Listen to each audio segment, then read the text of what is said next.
So finally, a Whitaker Explained video. I've wanted to do that for a long time, and I've been postponing it mostly because I wanted to do something with like good editing and everything, but I just ended up postponing the video so much because it was going to be a lot of work and I just didn't do anything.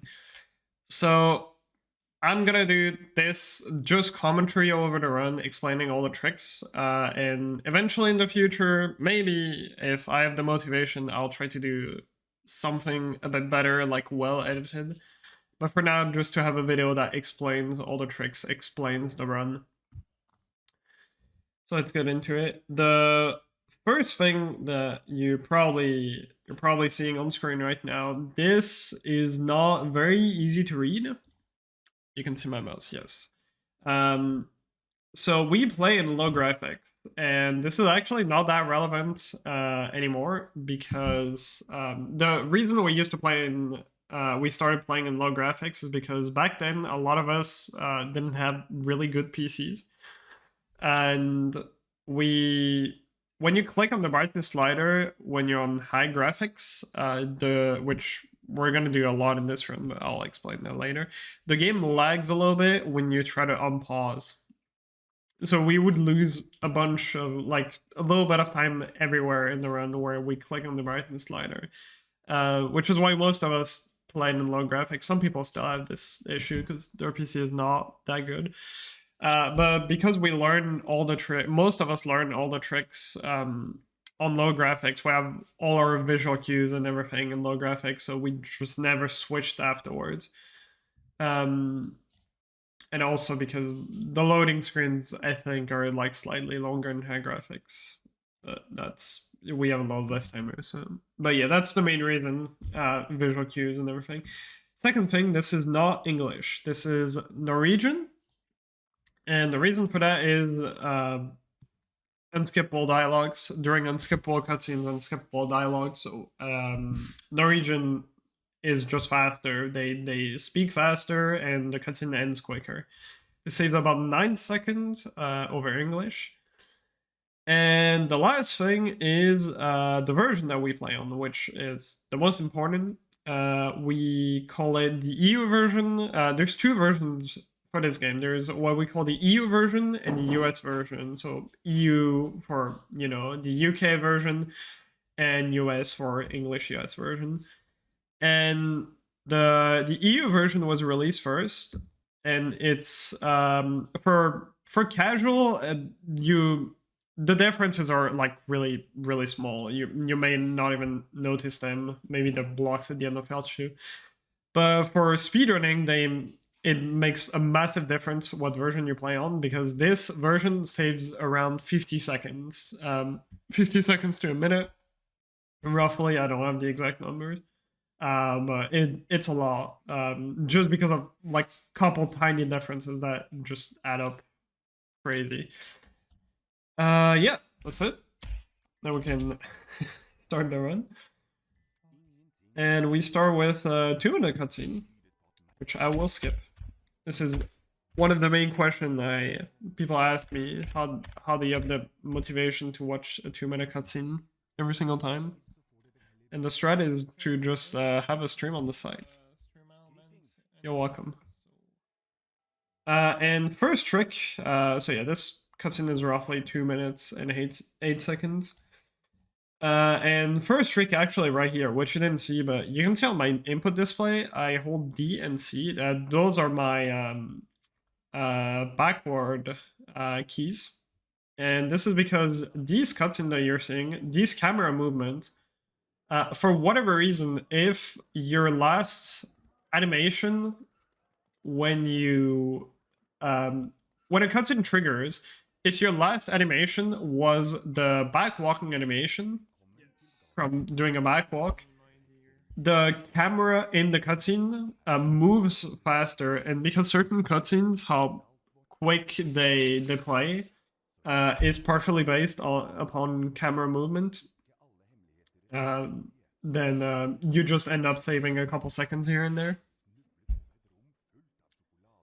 And yeah, when we load when a level loads, you have, I think, 2 or 3 frames to input something. It doesn't have to be, you know, like, you don't have to press it accurately. It's just you hold the backward, your back walking key, and that's it. So yeah, the start is not much. You just, you know, walk up the stairs and you got a bunch of cutscene, but I'll explain. You can see I'm holding 2 inputs on my input display here, on the bottom right. And this is called double inputs, and essentially what's going on is when you're at a standstill, when you hold 2 inputs for backward and forward, your acceleration is increased. So once you're at top speed, it doesn't matter anymore. But to like start walking, essentially, Harry builds up acceleration quicker if you hold 2 inputs than a single input. Also, I'll quickly go back to show something that I didn't explain. This thing right at the start, that I did in the run. At the start of the run. You can see that I'm pausing right here and going the option menu. This is going to be for the first glitch of the run, brightness boosting. But this is menu glitch. So I did 2 things. I used the reload key. So if you played the game in the windowed and put a shortcut key on the game, which most of us put on the F1, you can see I have on my input display escape and F1. Pressing F1 will cause the game to attempt loading a map, which doesn't exist. And when you do that, the game fades in to try to start loading the map, and then realizes that there's no map, so it just canceled. And what that does is once the fade out is complete and the game realizes there's no map, the game doesn't continue like pausing what's going on in the background, because normally when you press escape, everything is paused, like everything is frozen. But yeah, after this fade out, the game, you can see it's playing on the bottom. Also, the reason you can see the bottom of the game is because if we stretch the window, if we stretch the window just a little bit, the actual game window, then you can just see the bottom. That's just how the game works, which is also why this is not like, if you know that, it's not an exact 4:3 resolution because of that. So yeah, this is called reloading, because we sort of reload the game. It's not really an accurate definition. And so the whole reason I'm doing this the first time here is to set up something called menu glitch. So we're going to use brightness boosting a lot in the run, which is essentially when Harry climbs a ledge or is in the damage animation, if you click on the brightness slider, you start flying in the air. So it's a bit more complex than that. I don't fully know why it works, but that's just a big glitch. And because we need to click on the option like setting to, like, you know, we need to pause, click on the option button to go in the settings. We don't want to do that every single time because it's annoying. So what we're gonna do instead is hold the slider, like here. I'm gonna click and hold the slider. You can see on my input display left mouse button here. I'm gonna hold the slider and press escape. While still holding left mouse button, and then I release left mouse button. And what that does is now the next time I open the menu, the next time I press escape to open the pause menu, when I click, my first screen is going to be a glitch screen that instantly has the options. Or like instantly has it. You'll see. See right here. Now I just pause once, and this is a bit of a glitch screen, but now my first screen is the option setting.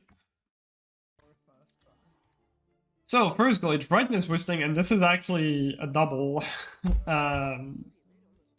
This is a brightness boosting into a lead. So brightness boosting normally is just you click on the brightness slider, and while you're in a ledge grab animation, and Harry like start boosting in the air. Now, under certain conditions, normally this only boosts you upward. Uh, but if you grab certain ledges at an angle and the floor, I think there's no floor under Harry. I don't fully know why the lean works. Some people know better than I do. But if you grab the ledge at an angle and boost, you can turn Harry.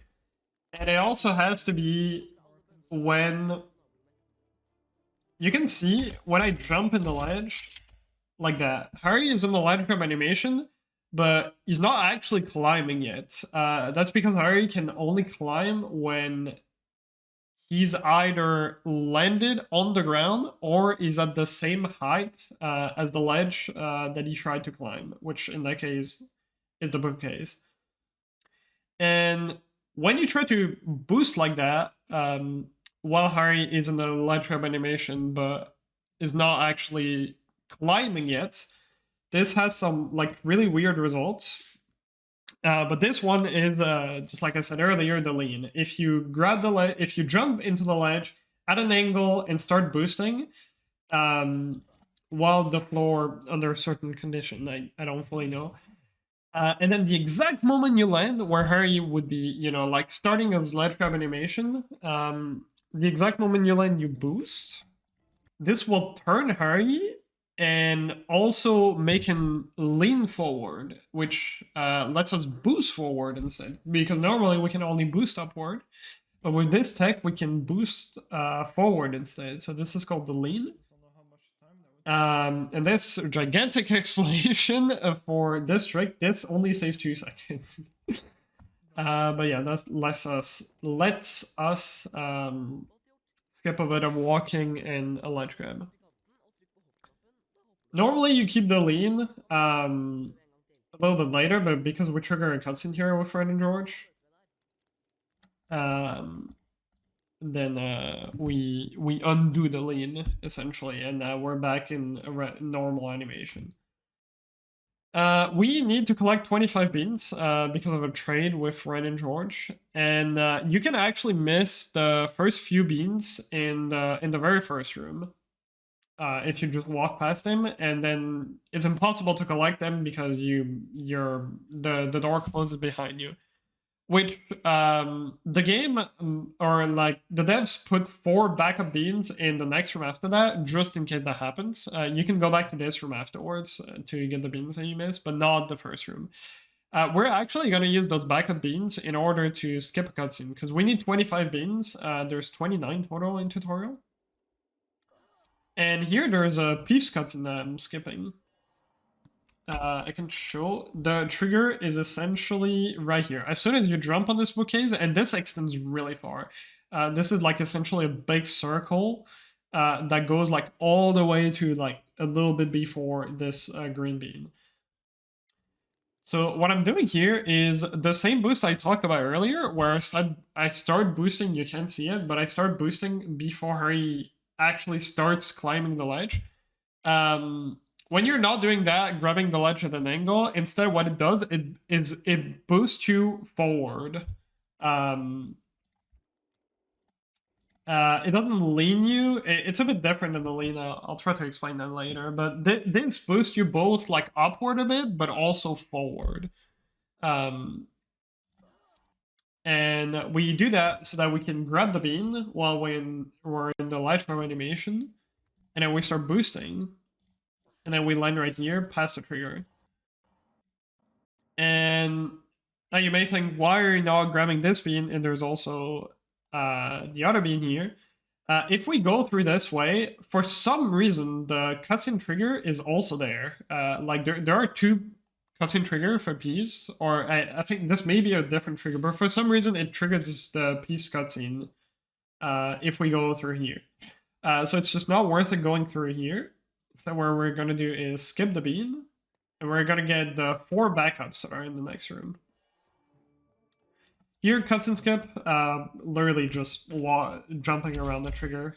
There's a really long cutscene with Fred and George here, which would just skip by walking around and skipping the ledge grab here. Did I get this? No, okay, so I'll explain that later. I attempt a frame perfect trick. So here, sliding light grab, essentially we just bring the light grab animation to the right. And then we start boosting when Harry grabs the light. And yeah, this is the 4 backup beans that we need to get. Then we go here and grab the 3 beans. And now we're gonna do a multitask. Which a multitask in this game is essentially having the ability to move during a cutscene where you normally don't have any movement. And this is also why it's important that we skip the cutscene entering the room here, because we can do this right here, grab the ledge, while triggering this cutscene.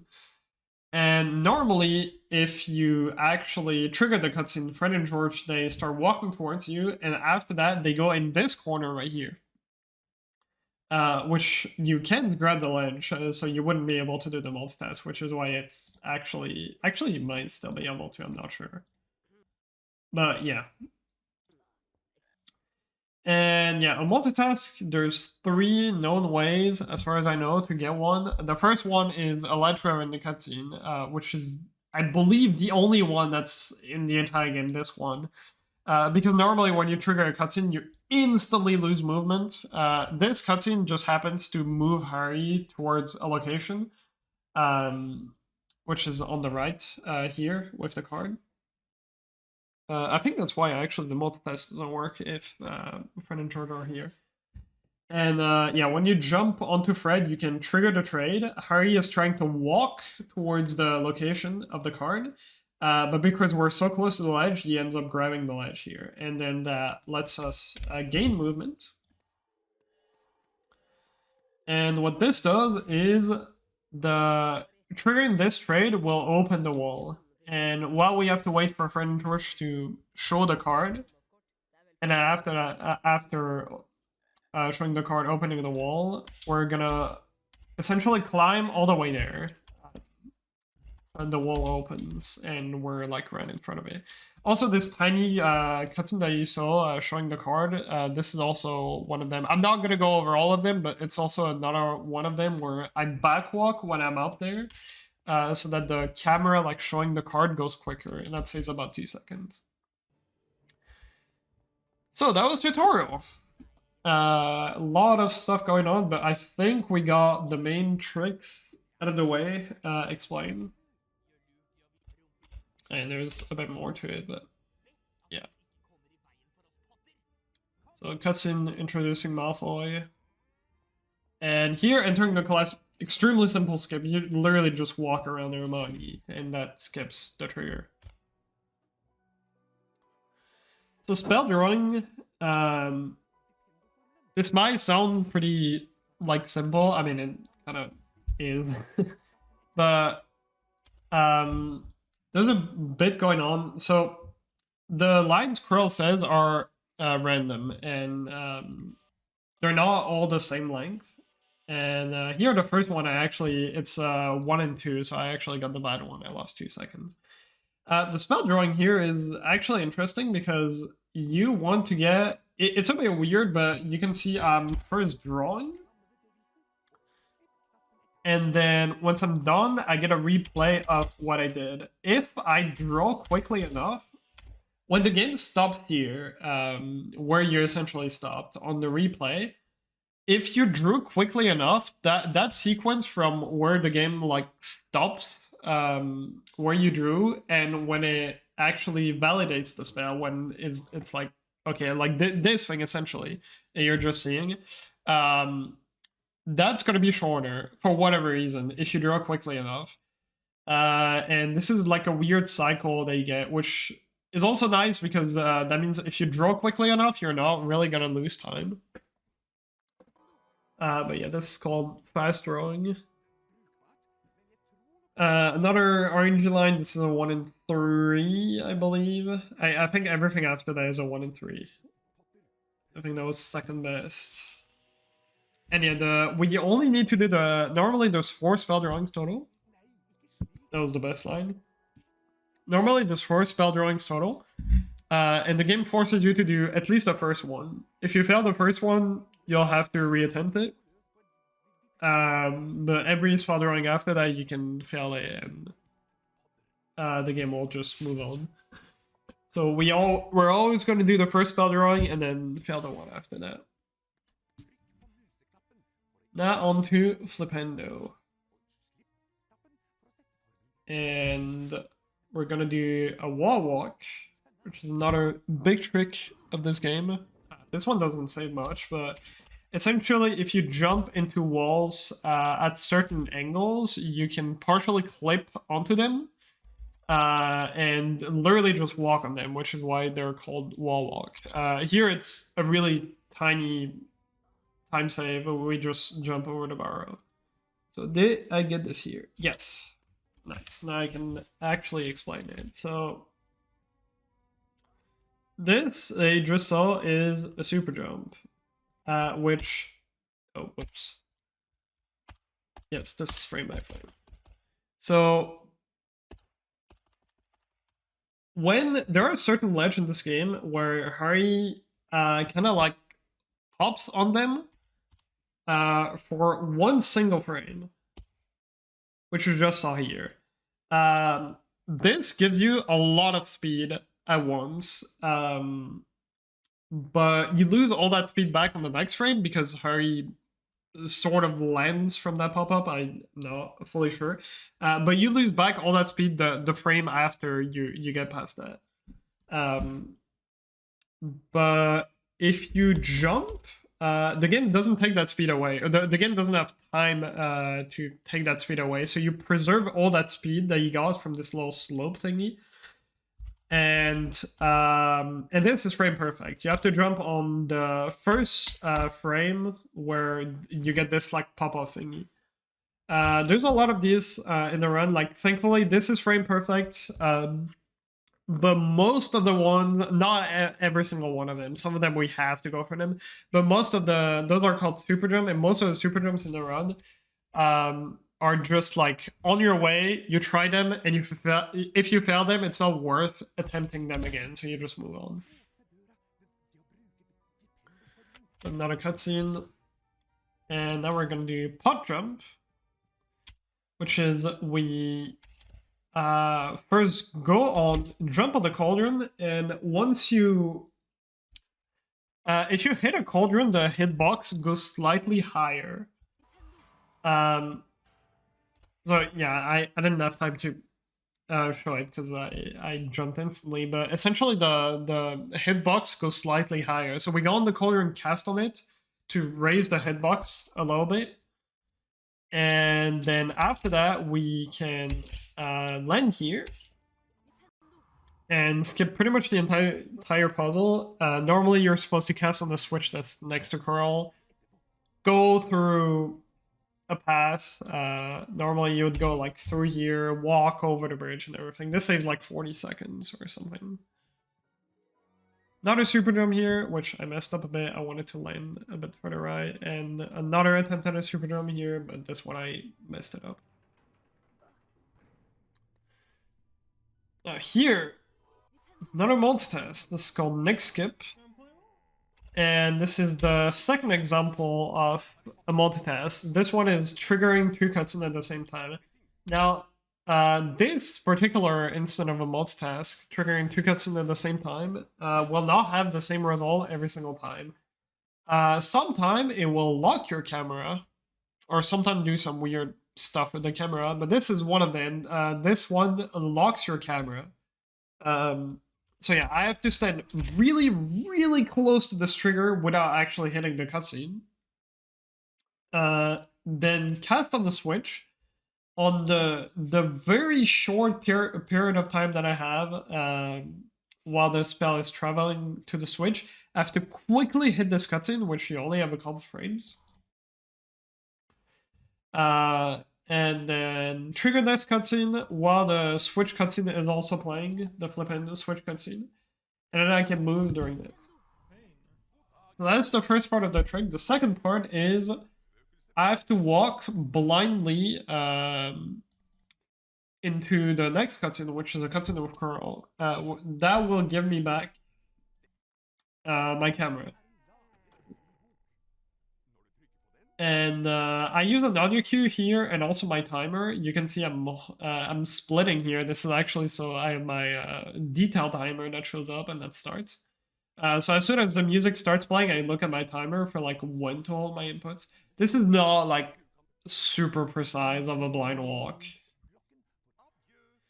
But if you do fail it, there's no backup. You could grab the save book that's in this room right here and reload your save, but your camera will still be locked.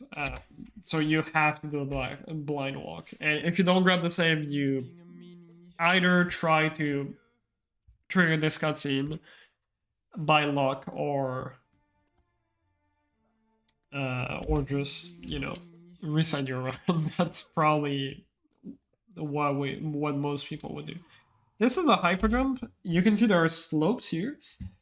If you jump the moment you walk up a slope, this is called a hyperdrive. Harry will gain a lot of height, which lets you skip certain ledge grab, which in that case is on this block.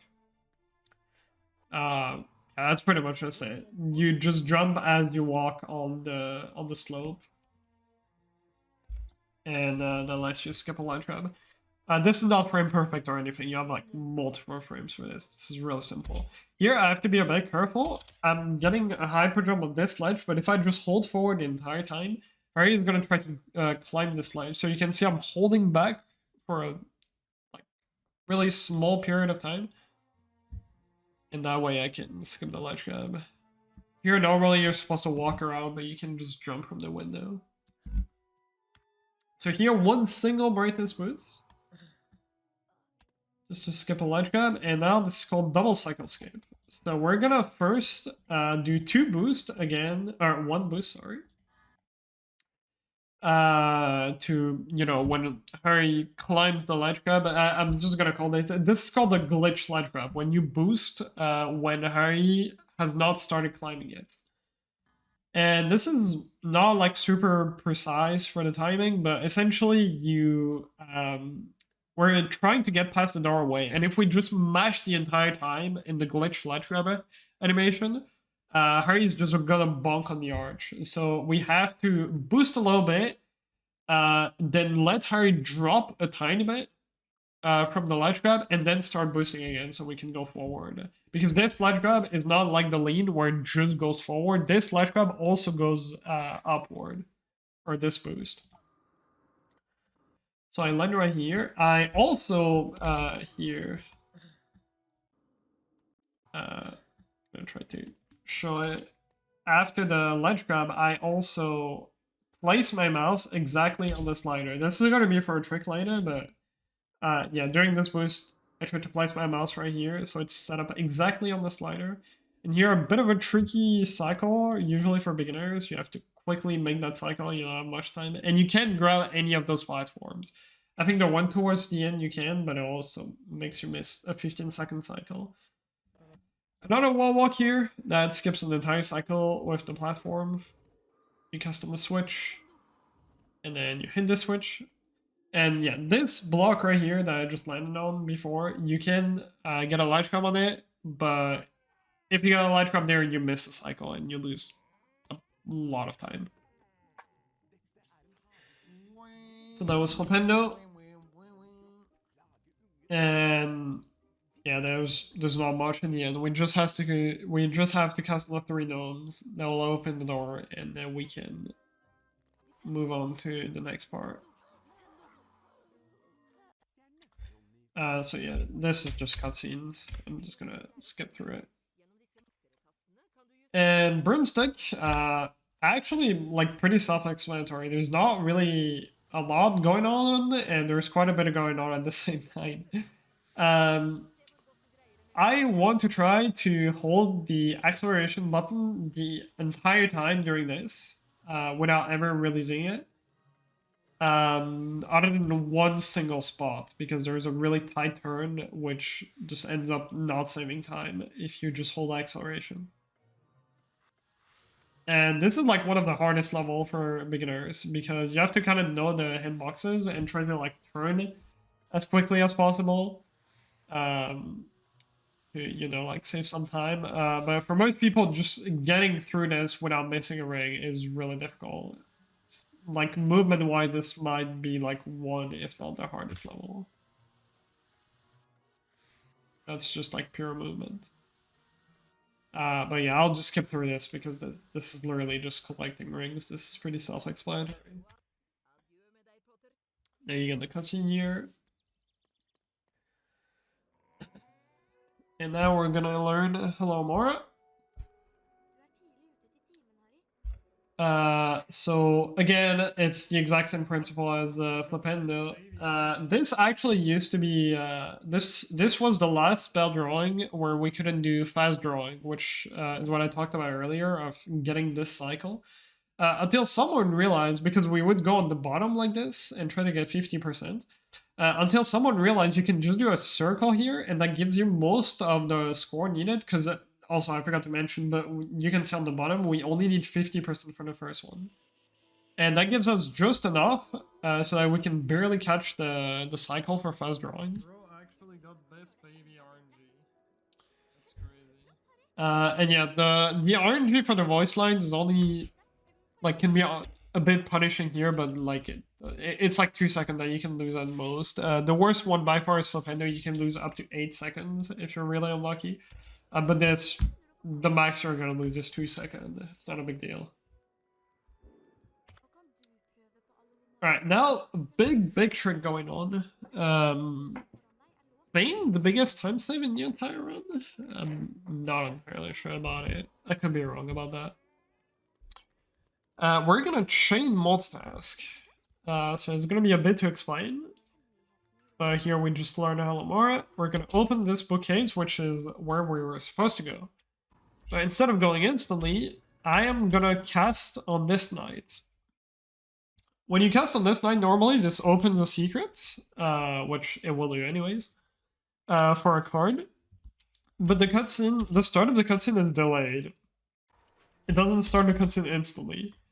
So what I'm gonna do is, and it's a bit precise, you can't just stand everywhere because depending on when you hit the next cutscene, your camera will be locked and you won't be able to do the next part of the multitask.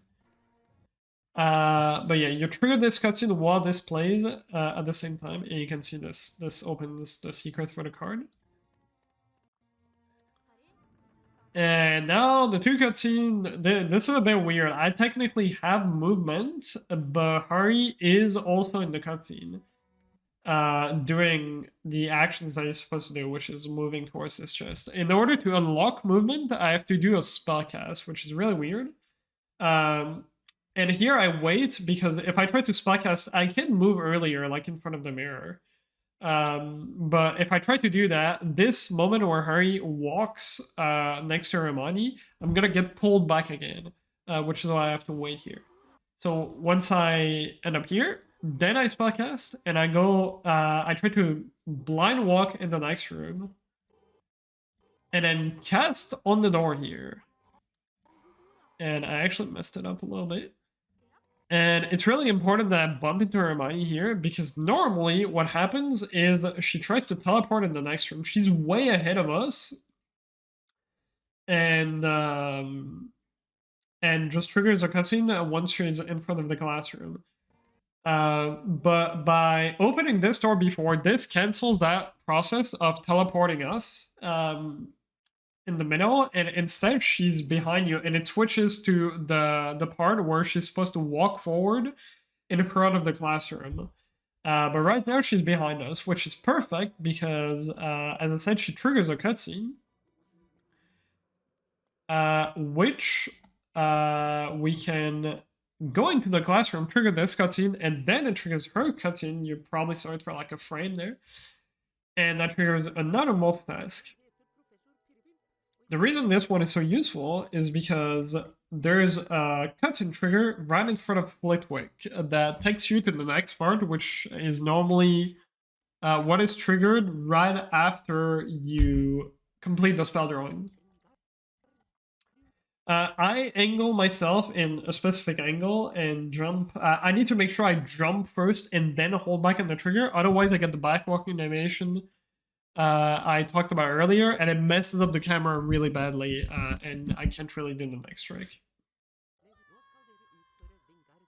Yeah. So now I have to do the spell drawing, and Flitwick is just gonna, you know, just walk away. And now I'm gonna do this spell drawing while I'm getting pushed into the next room. And then now the reason I line myself up like in a specific way, jumping backward into the trigger, is because my position is stored into the next room. If I don't take too long to cast. And I can do a spell cast and hit the Wingardium block that's right here, which gives me back my camera.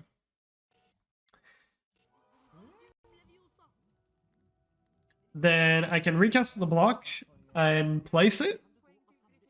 And then, yeah, essentially while this entire spell drawing is playing, I can just multitask and instantly go into the next area. This saves like over 40 seconds. Another thing that I did as well is you have to cast, in order to get this camera that goes back on Harry instantly, you have to cast on the block like really quickly. Pretty much the exact moment where Flitwick would start talking. If you spellcast instantly, you keep the camera in this next room. I don't know why it does that. It's a really weird side effect. If you don't do that, the camera is locked and you have to wait for it to come back. And you can blind walk, but it's a bit difficult here. Here, the pod jump, this skips the entire like section on the right here. You're supposed to cast on Dome, go downstairs, but you can, yeah, just jump over it. And here, the camera is actually going to go back in the classroom again because we just failed the spell drawing, and it's going to think we're back in the classroom and it's supposed to kick us or to like move us in the next room. So I'm going to cast on the Wingardium block again to get back my camera. And now my camera is going to stay there the entire time. And this is block clip. If you drop a block on Harry's head close enough to the wall, it can sometimes clip through the fence. I say sometimes because it's a bit random. Sometimes the block just doesn't clip through and you don't have that much control over it. Because where the block bounces is the block bounces in a random direction, partially. And then here, yeah. Cast on the block to unlock movement, save a bit of walking. This second gate, for whatever reason, the hitbox is probably different, but we can't do block clip on that one. A super dumb here, but it barely saved anything. Here, I want to make sure to let this gnome alive because we're gonna do this time a damage boost. This doesn't work on Harry Potter 2. Harry Potter 2 only has Light Gub, brightness boosting. In Harry Potter 1, we also have damage boosting. If we jump into a damage, we can also boost in the air. And it's gonna make us, it's gonna boost us backward and also upward. And the whole reason I placed my slider earlier is so I could do that. So normally for a regular boost, we just click a little bit on the slider. But here we need a lot of boost at once. So what I'm gonna do, which you're gonna see on the input display, I'm holding, nice pixel here. Can I get rid of it? Yes. I'm holding left mouse button and left R key. And while doing that, I'm also moving my mouse left and right, and that causes the slider to try to like snap to the left, like all the way to the left. That slider is trying to go here, but because I'm holding the slider with left mouse button and moving it like slightly to the right, it keeps going back and forth, and that's called auto boosting. This gives you a lot of boost at once, which is useful for boosts that require you to go like pretty far because this is a pretty big distance that we have to cross. There's actually another strat where you actually land on this platform directly, and you do a different strat. This saves a better under a second. Instead, we're gonna do the cooler thing, which is this. So if Harry is right under a Wingardium block,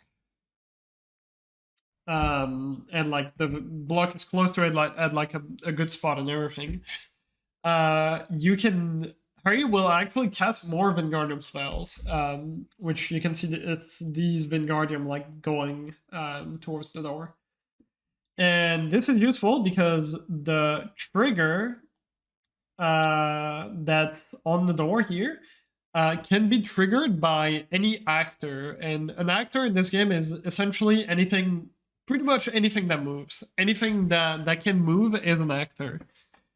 So a spell is an actor, and an actor can trigger the loading zone, so we don't actually have to walk all the way there. So yeah, the spell just goes through and hits the loading zone, and we don't have to walk all the way there. Saves quite a bit. Second floor landing. This is also, yeah, that was a big difference between the US and EU version. I believe on the US version, the spells either don't go as far or you don't get the Wingardium spell that actually like fly through. So that skip doesn't work on the US. One skip that works on US and doesn't work on this is here.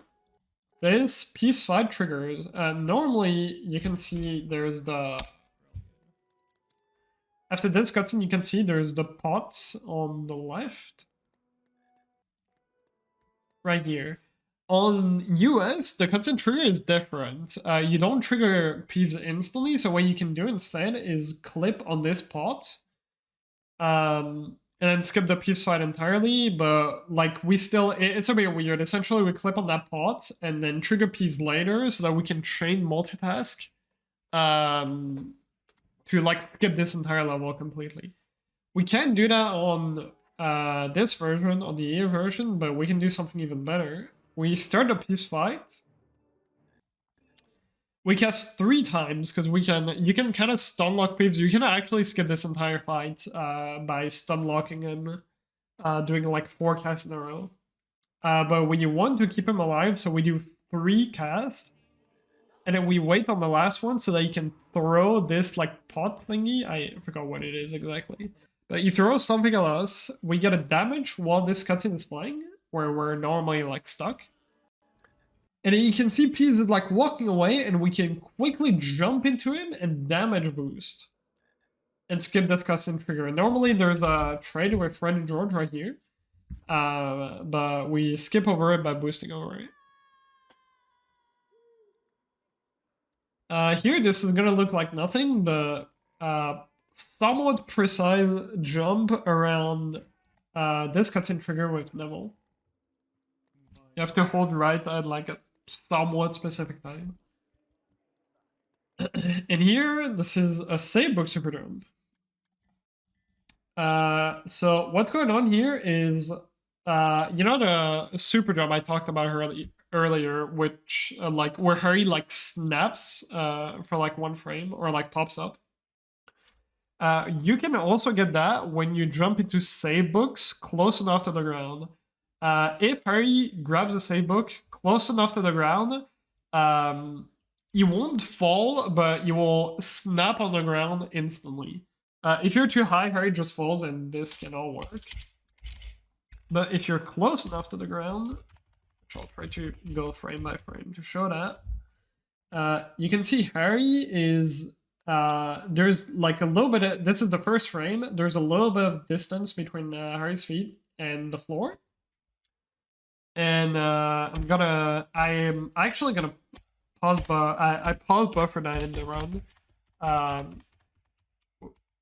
which we do by clicking on this arrow, which exits the menu, and quickly pressing escape right after. Keep pressing the wrong key to go frame by frame. So right here, and I went a frame early. And now you can see Harry now is on the floor. So that's the frame that we need to jump on. And what I'm gonna do now is reload the game with the shortcut key again, and then quickly press the arrow and then right mouse button, and it's gonna buffer all the inputs at once. Like that. And that skips a fight with Malfoy, which is a bit over 23 seconds. There's another skip actually that you can do to still skip the fight that we do in Glitchless, but this you still have to watch the cutscene with Malfoy. He's the least of my problems. So now a little cutscene with Hagrid. So I had to cancel menu glitch, so I put it back on. Another super drum here. This one looks pretty cool. We bounce off the tower like that, and this skips a lot of walking. This saves like 11 seconds. And if we're quick enough, we can catch this cycle with the snail. And quickly boost to skip this entire section. Here I reloaded the game so I could set up my slider, so I could do an auto boost here.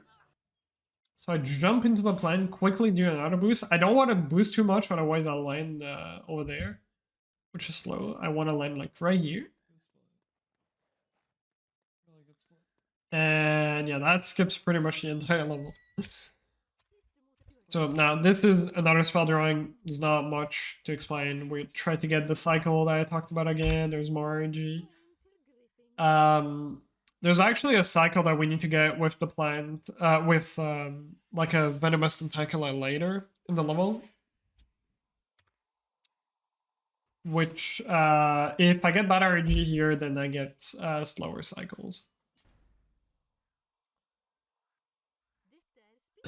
So now spiky bushes.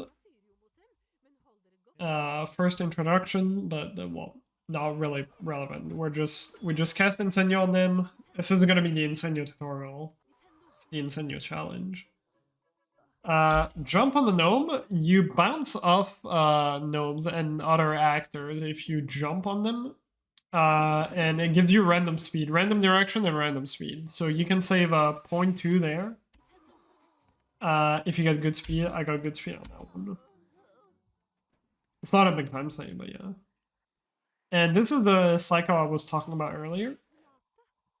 We want to cast on the plant at a specific time so that it attacks us. And then we can boost out of it. This is a weird one. Normally, so that lets us multitask, but so damage into a cutscene multitask. But this is a weird one. Normally, you can only boost if you jump into a damage. For whatever reason, if you're in a cutscene, boosting will boost you upward and, well, backward in that case, even if you don't jump. This only applies if you're in a cutscene state. But yeah, that lets us move while the cutscene's playing, saves a couple seconds. Here, I want to not kill those Doxies, because if a Doxie is chasing you, as long as you don't kill him, or kill any Doxie, there's something that triggers called Doxie storage. So not a super gem here. And what it does is, well, here I targeted the switch anyways. If a Doxie is chasing you, you can cast spells. Normally in this game, you can only cast spells if there's a target. If a Doxie is chasing you, you can cast the last spell that you casted, regardless of if there's a target or not. Which is useful here, because normally you have to aim on the switch, but you can just spam Flipendo at it. But I just ended up aiming on the switch anyways. And yeah, the reason this works is actually not because my spell goes through the gate, is because the hitbox of the switch extends slightly like outside of the gate.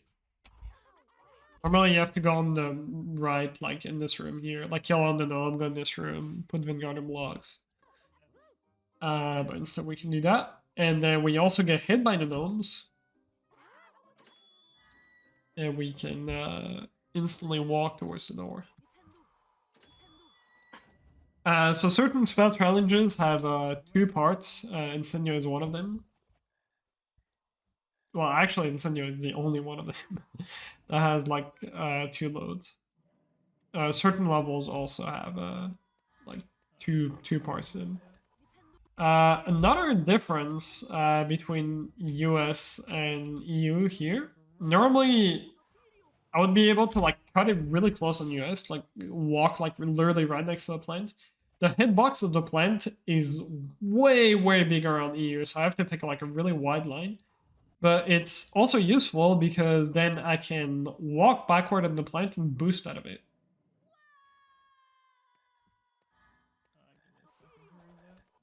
Here, another multitask, but this one is pretty self-explanatory. We just cast on those two switch, and it plays those two cutscenes at the same time. The door opening and the gate opening.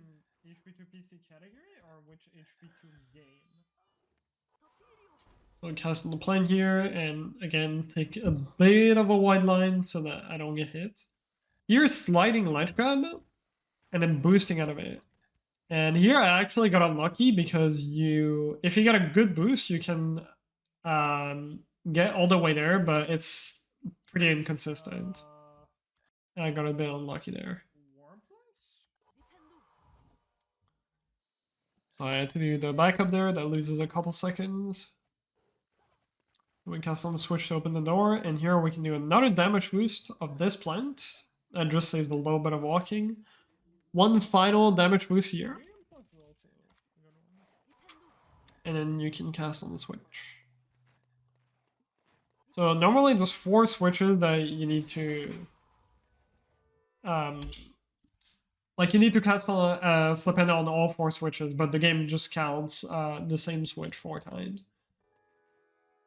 Here I tried to super jump on the fountain, and I failed it. And here actually someone new skip, which is not faster. Normally you can like walk really like slowly, and then it will trigger the door closing first, but not the cutscene with Sprout. And then you could walk on the right side and hit the trigger there. But we can actually certain cutscenes, but all the cutscenes at the end of spell challenges, we can actually cancel them by spell casting. But this one we didn't know about it until really recently, because you have to flick down the spells, which we didn't know actually made a difference. We thought it was just like, you know, you cast the spell and it goes like forward, or at least that's what I thought. But this one, because the trigger is on the bottom here, it's like a square. You flick down the spell and it hits the trigger here and cancels the cutscene. And it's actually slower because by 0.2, but on average you save time because it's slower over like stopping perfectly to close the door, and you don't have much room to do that without triggering the cutscene. Sorry. And you can skip the cutscene at the end of Flipendo, but there's no trigger to leave the level, unlike an Incendio here. Here, another super drum. This is obviously this is still frame perfect, but this is the ones that are like the easier super drum in the run, because most of the super drum in the run is like a ledge that you have to walk on, and the exact frame you walk on it, you have to press jump. So you have to time the exact moment where you like walk on it. This one is a wall walk into a super jump. So I step on the wall here, and then I put her close enough to the ground. So again, when I tap back, he pops on the floor instantly. And if you jump on that frame, then you can get a super jump. And the reason this is easier than the other one is because you only have to do first frame backward and second frame jump. Obviously still difficult, still a super jump, still frame perfect. This doesn't save much. This saved like 4 seconds over the auto skip. You can still skip this skips the high grade cutscene. Here not much to explain. This is the Malfoy chase. We try to get back Neville's Remembrall. And you just have to like, you know, fly into Malfoy. And then you get like the Remembrall. This is just a bunch of cutscenes.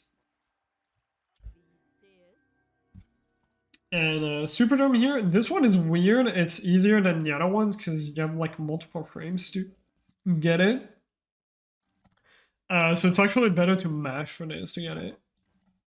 Oh, what? That's an interesting frame. Yeah, you clip on the fountain and you just got a super jump. Here I got another super jump. It's a weird one. You can pause the level as it loads, and it's the same effect as the Saybook super jump. Harry is in the air for like a brief period of time. But exact same concept as Saybook super jump. Another lead, which I talked about earlier, where we're gonna bring the ledge cap with us like that from the log, boost a couple times to start triggering the lean.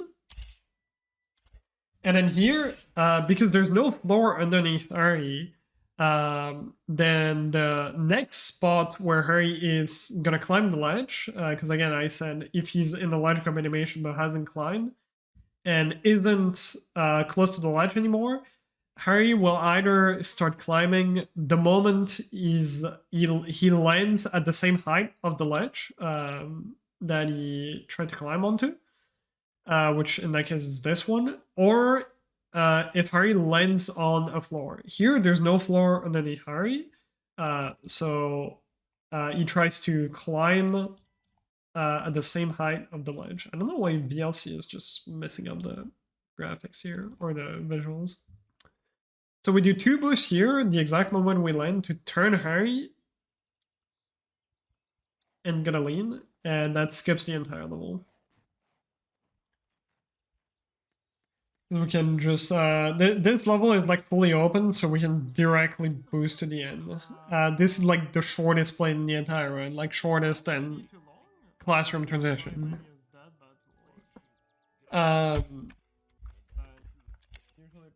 This is a really long level where there's nothing going on. This is like a 4.5 minute level. And so yeah, normally we have to go to the fire seed cave to collect some fire seed to hatch the egg. If Zipson wants to, because I know you usually to hatch Norbert. But instead what we do is we walk forward a bit, there's a doxy, and then we can boost out of the doxy back into this area. So what's going on with this is once we walk, I think probably like here roughly, the door closes and there's another trigger that activates, which is the end level trigger, or the one of the final cutscenes in the level, because we're supposed to go back here at some point. And this is the cutscene where Hagrid's like, "Good job, Harry, you collected the fire seed." And then we would go in the hut. The problem is we hit the first trigger to start this cutscene, but we didn't hit the second one, which is the trigger to spawn Hagrid. And this cutscene, in order for this cutscene to finish, Hagrid needs to walk towards his hut, so like to the left here. Which Hagrid cannot do because right now Hagrid is stuck in his hut. Like at the very start of the level, you saw we were in like Hagrid's hut.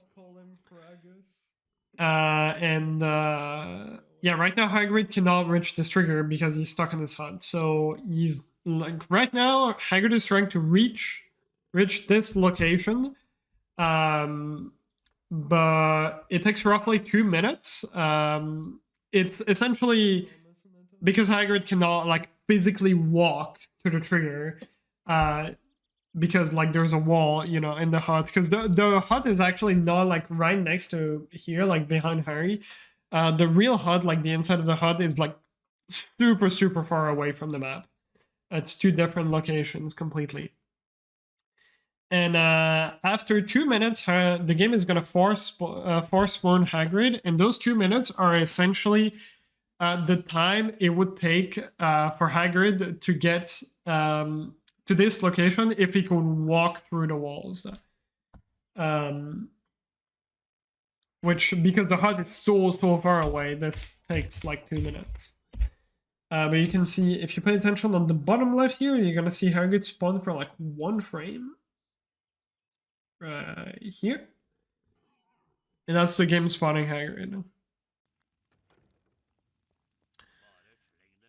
So yeah, this skips the entire level, which saves a bit over a minute between 1 and 2 minutes.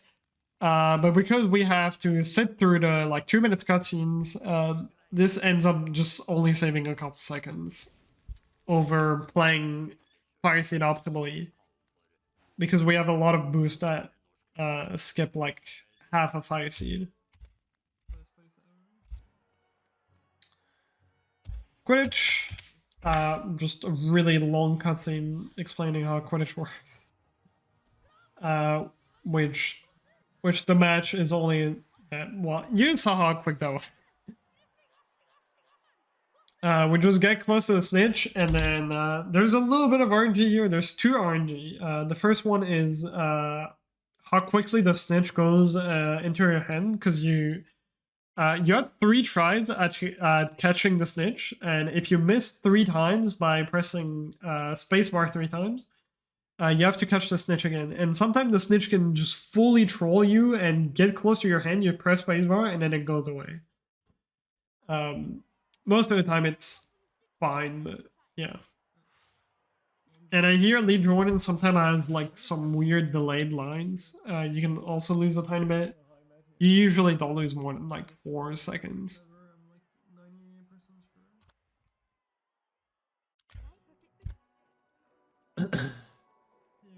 So now we're gonna go into Lumos.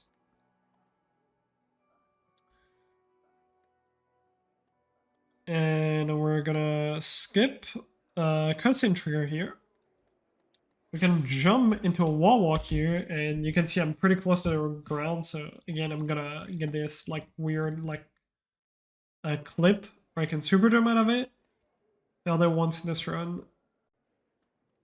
And yeah, this skips a cutscene trigger for Fred and George. They're actually right here, and normally you see them walk to this room on this door here.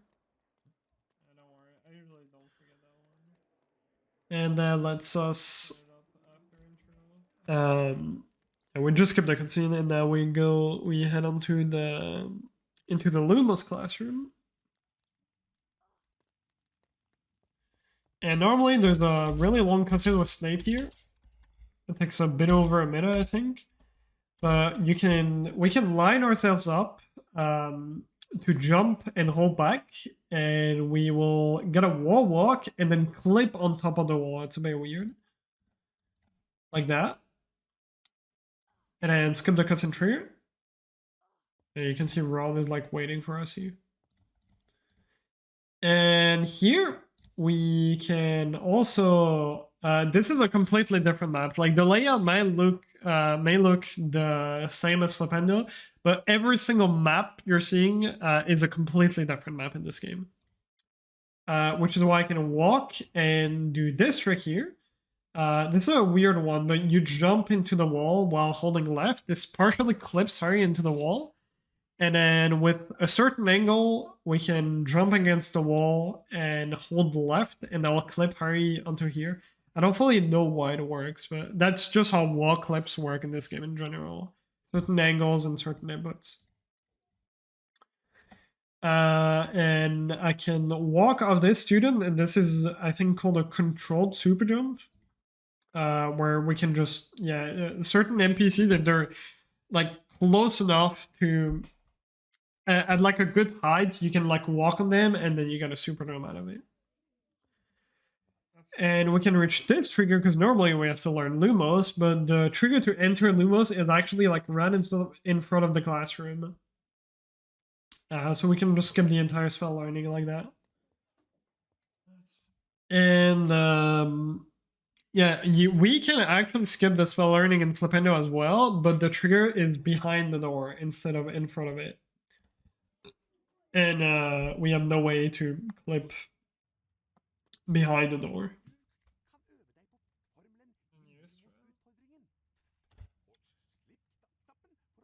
Normally here, you're supposed to cast on the gargoyle, but you can do a super jump here, which this one is for Beginners is really awkward because you can't see the ledge. The Super Drum on. You have to kind of know the timing roughly, how long you hold forward, and then press jump frame perfect. You can bounce on the pillar and skip the cutscene, which saves like 10 seconds. Normally, you're supposed to cast on the switch on the left and trigger a Lumos Gargoyle, which gives you a bridge to walk onto right after this sequence. But instead, what we're gonna do is a glitched ledge grab boost like that. I'm trying to grab this Lumos platform at an angle, like a little bit to the left, but not too much. Otherwise, Harry is gonna slide to the left instead. So you can see I'm going left a little bit, but not fully sliding. That small distance lets us essentially boost like past here, and I have to drop my boost just a little bit and then quickly like start doing it again. I'm doing it with an auto boost, so I stop moving my mouse for like a brief period of time so I can drop a little bit and then I start boosting again.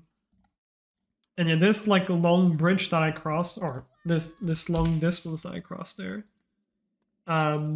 is normally the Lumos bridge that you would have. Like, you can see it. Can't see it that well, but yeah, normally there's a bridge there, but yeah, this saves like 15 seconds. And here, sadly, biggest time loss in the entire run.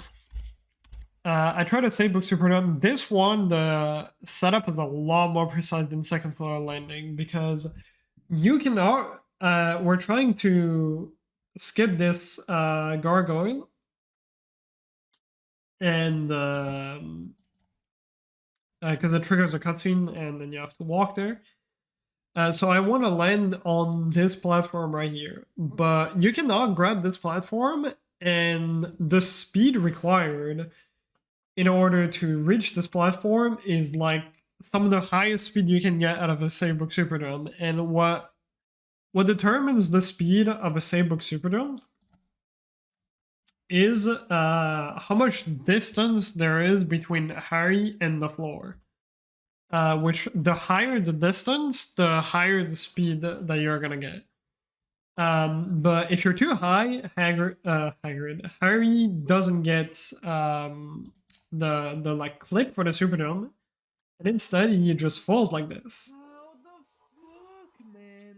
And I was pretty pissed because this is a pretty big time loss. It's like way over 10 seconds. Gonna lose. I think I lost like 10 to 12 seconds. So yeah. Next room. Normally this is a bit of like going back and forth. You have to cast on some gargoyle and everything. But instead we triggered this Lumos gargoyle, and off this Lumos platform we can get a sliding ledge grab. Like that. And then boost a couple times and skip this room entirely.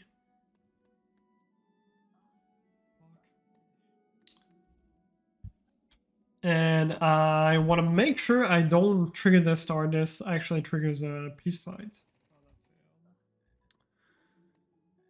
Now, there's going to be a bit going on. We triggered this Doxy, then cast on the left. And here, it looks like I'm on nothing, but this is actually a Lumos platform. It's just certain Lumos platform, you can only see them once you reveal them with the gargoyles. But some of them are always there, so you can just, stand on them like that. I try to cast on the Doxy here, and then quickly cast it away so that my last spell would be Flipendo. But I want to keep the Doxy alive to do a boost here to go through the doorway. Normally you would go to the right, then trigger a bridge, go up like a Lumos platform. This takes forever. But instead we do a boost to go through this doorway with the doxy. And now if I don't cast on the doxy like I did earlier, the last spell stored is Lumos, and Lumos doesn't have enough range to like hit the trigger here, because here when you're seeing like the small gap here, this is the area, this is the end of the level. And you can also cancel the cutscene, and there's also, just like an Incendio, the trigger to get out of this level, or to you know, to skip the cutscene and load into the next level, which we can also trigger with an actor, which in that case Flipendo spellcast, and Lumos just like doesn't quite reach the trigger, which is why I wanted to. And Flipendo also has like the quickest travel time. There's also a spell, a chest on the right that you can cast Alohomora to get Alohomora storage. But Alohomora is also pretty slow, and Flipendo has the fastest, traveling time. It moves the quickest out of all the spells. And this is a bit of a precise lineup, but nothing like too crazy. And yeah, we just cast on a trigger and skip the entire level.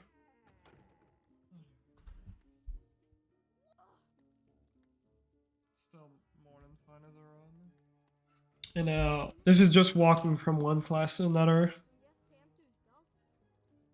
So we just go into potions.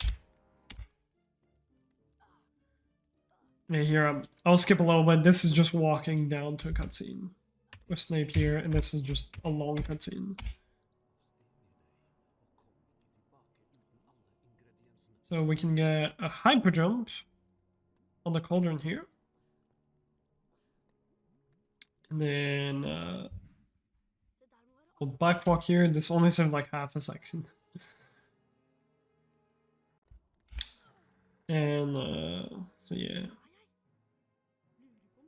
We got tricked by Snape. And we're normally you have to like the whole lesson is about collecting all the ingredients. The game actually doesn't check for any of them. But some of them we're gonna collect anyways because they open certain doors. So yeah, here we skip the puzzle entirely by boosting.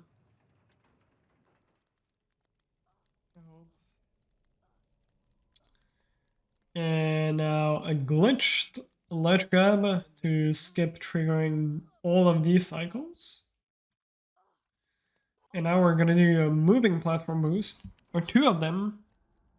Three of them, sorry. If you run and jump while you're on a moving platform like that, you preserve you get the speed of hurry plus the speed of the platform. You keep the momentum of the platform, which lets you reach this platform a bit earlier.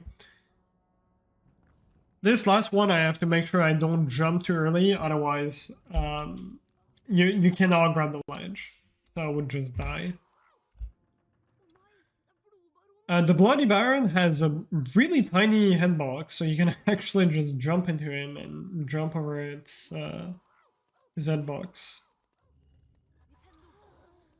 Here I have to kill all the gnomes there to open the gate.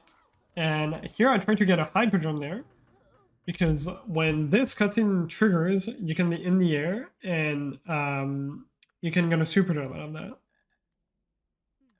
which I jumped a frame early. This one is a really hard one to time because there's zero visual cue.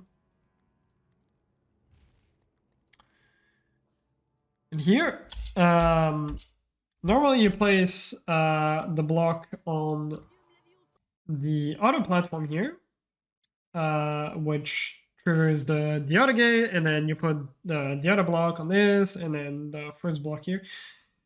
Instead, what we do is we trigger this first platform, which opens the gate, cast Wingardium, and then jump Because when you're in this Wingardium animation, Harry stays in the air. And then the gate tries to close like that, but bonks on Harry. And then it blocks it. So that lets us skip the puzzle entirely. You can also do a block clip here, which is 3 seconds, but block clips are really inconsistent. And this is pretty late in the run, and yeah.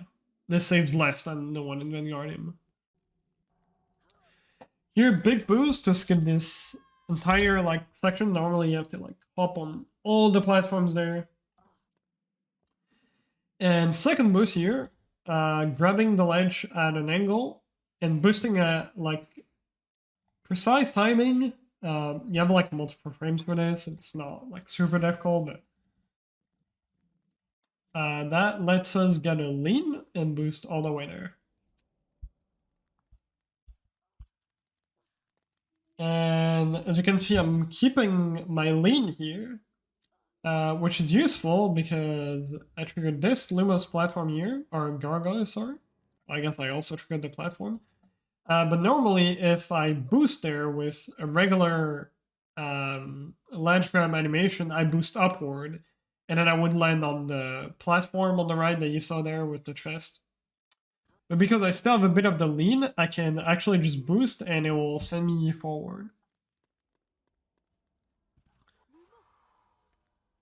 Second Lumos platform, try to time the jumps so that you don't get a ledge grab here.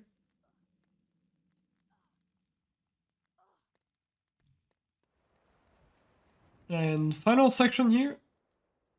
I try to stand on the edge of the block to cast on it. And then from the block moving, I can keep a bit of the momentum like I explained earlier. It's called a moving platform boost. And then here again, because I'm gonna set up another auto boost, I put my mouse on the slider like that. It's gonna be for later. Super jump that you can attempt there, and the second one that you can do from here, but this one is really awkward because the camera is like all over the place. So if you miss that one, you can go for this backup one, which I also failed, but that one only saved a second. So that was dungeon. And yeah, the lean that I got at the start is not exactly a run killer, but kind of a run killer. If you fail it, you lose like 10 seconds. It's a big time loss. So now we're entering endgame, which is by far the hardest part of the run. Because it's the most punishing part of the run by far. So Troll doesn't have too much going on.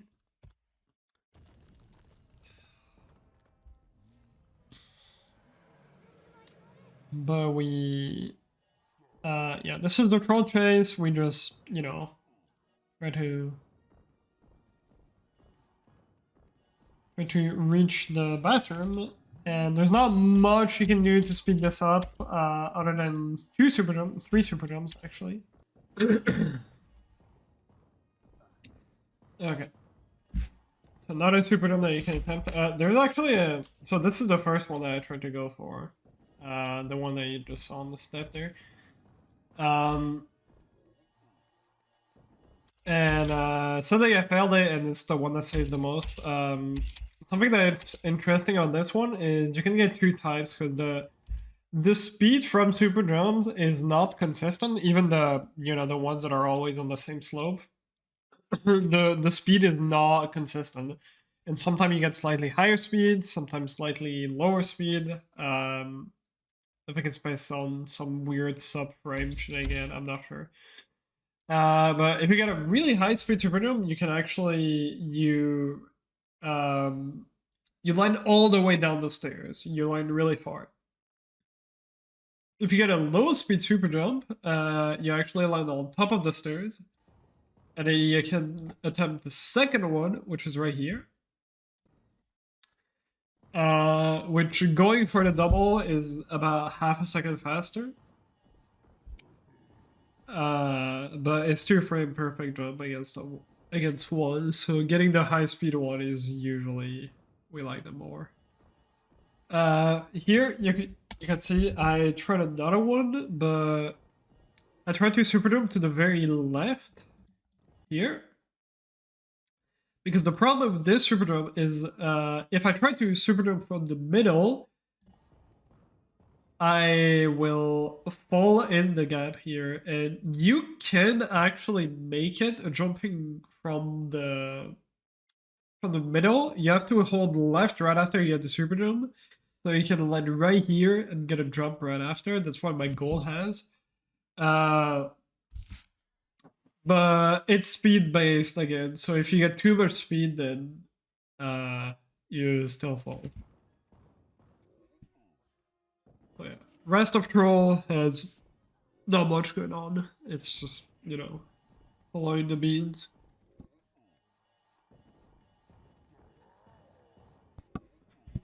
Sorry, my nose is acting up. So yeah, I'll skip through this, but here we just have to cast on the object, like destroy the objects that the troll throws at us.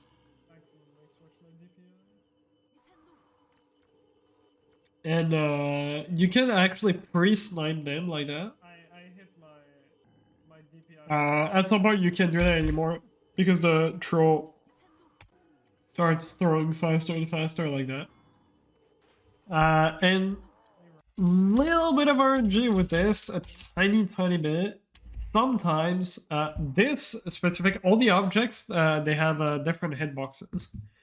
This specific object right here that the troll just threw, if he throws it on the rod too far left, I cannot cast on it. I cannot aim at it. Which in that case I would lose like, yeah, 10 to 12 seconds. It's a bit weird because like Ron is lifting the Trolls Club to like drop it on its head. And it's like different cycles that the club is on. So depending on where this happens, you don't lose the full like 10 to 12 seconds. But this thing where he throws the object too far left, it almost always happens in the same spot. So you pretty much always lose 12 seconds if that happens. It's not, you know, it's doesn't happen that often, but it does happen every now and then. So here's a second Quidditch match. Just thinking about all this stuff that could go wrong. Which is not how I should be looking. Also, not much going on. It's pretty much, yeah, it's, yeah, also I didn't mention it, the pattern of the snitch, it's always the same. So yeah, you just have to learn it, and then you get it. And then we head on to Filch, which is by far the hardest and most punishing level on the run. This is where runs go to die.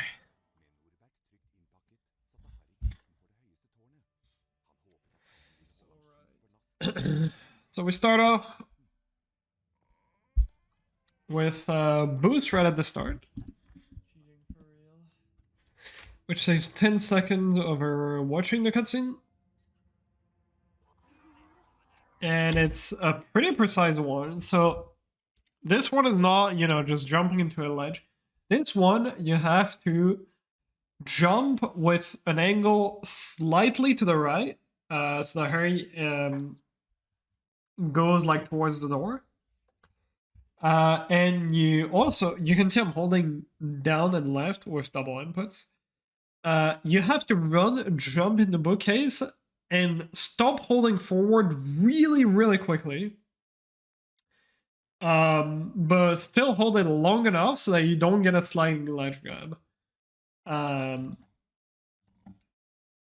that's the first part that's like pretty difficult, just releasing your forward inputs quickly enough. If you hold forward too long, you just don't get to the left.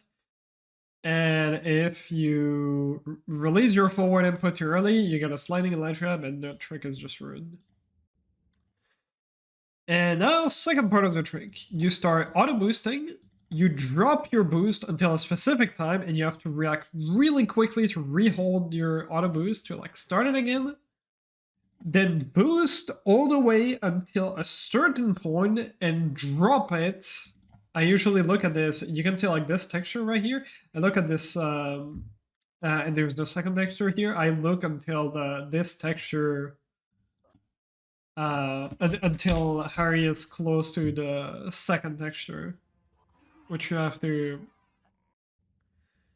get a bit used to it. But here, when I see there's not really any good visual cue. It's just I roughly know like where Harry is on the map right now. I know he's right here. If I keep boosting like that, I trigger the cutscene. Because there's a cutscene that I'm trying to boost over. That's the whole reason we did this boost. If you just walk up the stairs like that, you just trigger a cutscene. So I need to drop my boost right here when I'm next to his texture and boost late enough, because if I also boost too early, I will get stuck on a collision to the left. It's also another thing about ledge grabs. Depending on when you boost in the ledge grab animation, it's not gonna send you the exact same spot. So here, the ledge grab that I got, Harry lifts his right leg up, and you have to boost in this moment of the animation because it's what sends you to the right. And we need to go a little bit to the right so that we don't get stuck on these parts here, because they do have collisions here. So that's the first part. Second part here. So the way Filch works is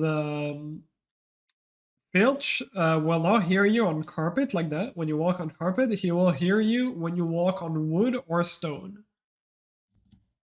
And something that's specific to the EU version, if Filch hears you, and then he lost you right after, he's gonna start sliding.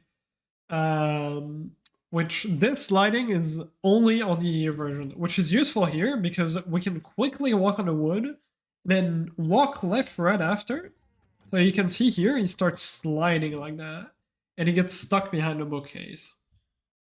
That lets us quickly walk past him. And now I do a boost of these stairs, a medium ledge grab. We don't see those often. And this multitask is really, really tight. You have to turn around really quickly, but you first cast on this switch and then quickly on that one. Like you can see, I got the cast off and the cutscene already started. And that triggers these two cutscenes at the same time. And it's not the only reason, but that's the main reason why I blocked, or I made Filch slide against the bookcase. Because now he tries to directly walk towards the door, but he can't because he's stuck on the bookcase. There is theoretically a boost you could do to skip this cutscene.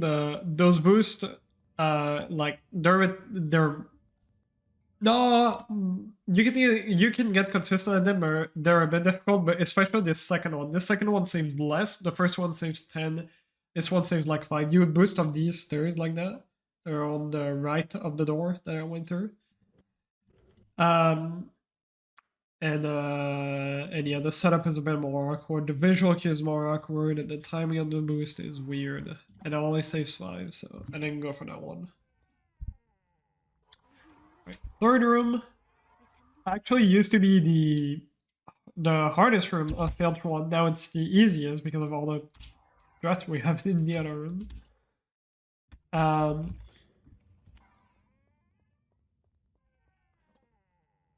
So cast on the door and walk against the wall. Need to make sure I don't miss this cast too often, otherwise Filch can catch you. Yeah, run against the wall, and then I don't get, so that I can get caught. Here I'm just making my way through the switch that's right here. And now something interesting. I'm gonna drop in front of Filch, and you can see I am walking on stone right now. And here I landed in front of Filch, and he's trying to chase me, even though I'm on carpet, which he's not supposed to chase me. But because I was on stone right before, the game didn't have time to update that I was actually on carpet. So Filch still thinks I'm walking on stone, which makes him chase me. Anyway, here I have to be really careful. I have to be quick on my cast, and I have to not miss my cast. If I miss my cast, I have to do another strat, and then I'll miss a cycle with Filch probably, and lose a lot of time. But yeah, we lure him, quickly walk to the right of him, and cast here, and here quick back walk to speed up the camera here. And we barely avoid him. If I touch Filch at any point as well, if I bump into him at any point, it's an instant death.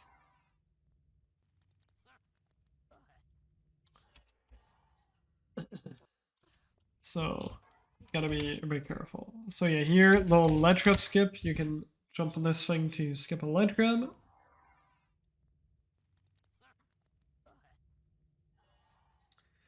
And this room has this famous trick. Normally, I would cast on a switch that's behind me and then backtrack to cast on a gargoyle. But we can do this threat, which saves 17 seconds. So first off, we get a wall walk here. This one is not too difficult. You just jump roughly when you hit this texture with this angle, holding forward, and then you get a wall walk.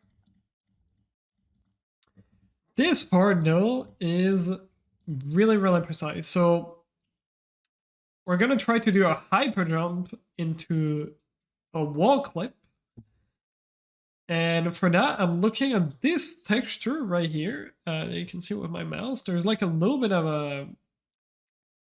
You can see the carpet has like this like white part, like this brighter parts, and like this darker parts here. And I'm looking for this dark part that has like one tiny like brighter part on the right here. I don't even know if you can see it. And for this, there are only it's a bit complicated how angles work in this game, but essentially because of the sensitivity I'm using, there are only 2 pixels that will work with this angle. But the thing is, the second pixel that you can pick for this, the rest of the strat, will actually give you a way harder time to get the wall clip there. You'll have like less timing, less frame, and it's gonna be tighter. So pretty much only one angle that you really want to aim for, which is this one. But you have time to set it up, so it's not terrible. And I want to try to jump as soon as I hit like this like dark part here. And so this is not frame perfect, but the thing about this is I think you have like 4 frames for this first jump. But the earlier you jump on this, the harder it's going to make the next wall clip, which is also about a 3-4 frame window. So if you jump like, let's say, first frame or first 2 frame, then you might only have like 1 frame to get this wall clip here, or 2 frames. So you want to try to jump as late as you possibly can. Hold forward so that you get stuck on the wall like that, and long enough, release forward, and then start holding right. And you get the clip here. If you hold right for too long, you drop down a bit too much, and when if you hold forward for too long, you'll start dropping down, and when you hold right, you're gonna get pushed out with so much speed that you get pushed out, and you have to redo it. If you don't hold forward long enough, and start holding right too early, then you just go too far right, and you get pushed out anyways. So it's a really tight trick. You can get consistent at it. It's not frame perfect, and there are setups, but it's a really, really tight trick. Probably one of the hardest one to learn. We had this save 17 seconds. And then here another boost. And another like 4 frame window trick roughly.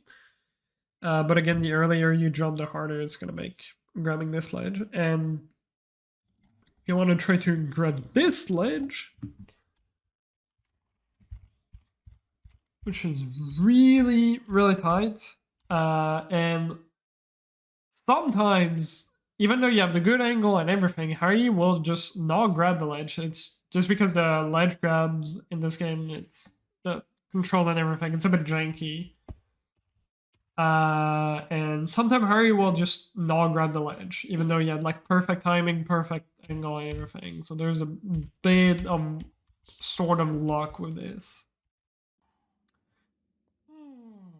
Yeah. Once you're past once you're past that, you're done with Filch 1, you're done with the first like scary part. One last boost here. And then backwalk getting in the tower. This backwalk saves a lot. This backwalk is like 9 seconds. Most of the backwalk are only like 2-3 seconds. This one is 9. So yeah, by far the hardest level in the run. Really unforgiving. Like we have tricks in the run that are like pretty much just as hard as most of the things we do in Filch 1, but the added difficulty in Filch 1 is that everything that you fail will pretty much end the run. Every trick that you fail will pretty much end the run. So it's a really punishing level. So we got a hyper jump, and I have to hold back a little bit here so I can land on the bridge. You can see me holding back and left there. So this does two things. One, I don't have to wait for Filch, and two, normally Filch walks all the way there and triggers a cutscene where he talks to Norris. Casting on the door early like that, you can see Norris is here. This cancels his cutscene completely. And another interesting thing is if I jump right here, then it does the thing where, you know, Filch loses you and he starts like standing still and sliding. It's also a trick specific to this version. He starts sliding, and his slide is preserved in this room, which makes this door close earlier. Because normally I would have to walk towards this door and then wait a bit to cast on it. But now this door triggers it pretty much instantly, and I don't have to wait for it. Pretty much.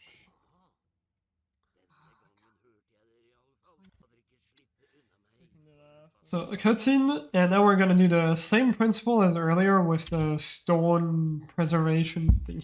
I don't even know how to call it, but because again, the game doesn't update instantly if you're on wood or carpet. I jump from the wood, and I jump 3 times like that. And then Filch is gonna try to chase me. I can just walk around him like that. Here it's not a backwalk, this is just a cutscene.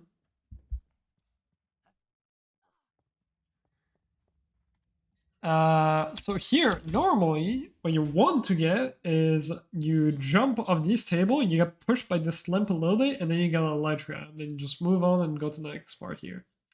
What I got here instead is this. Sometimes you can get a super jump into a ledge grab, which you save it by boosting out of it. But I boosted it way too early. And I was really scared here because sometimes when you're stuck inside walls like this, you have pretty much no control of Harry. You're just like fully stuck in walls and you just fall down. But thankfully here, I was close enough to the ledge here that I could land on it. I was really scared I was gonna fall off. If I would have been just a little bit further to the right, yeah, I would fall down and lose a lot of time. But I got a bit lucky there.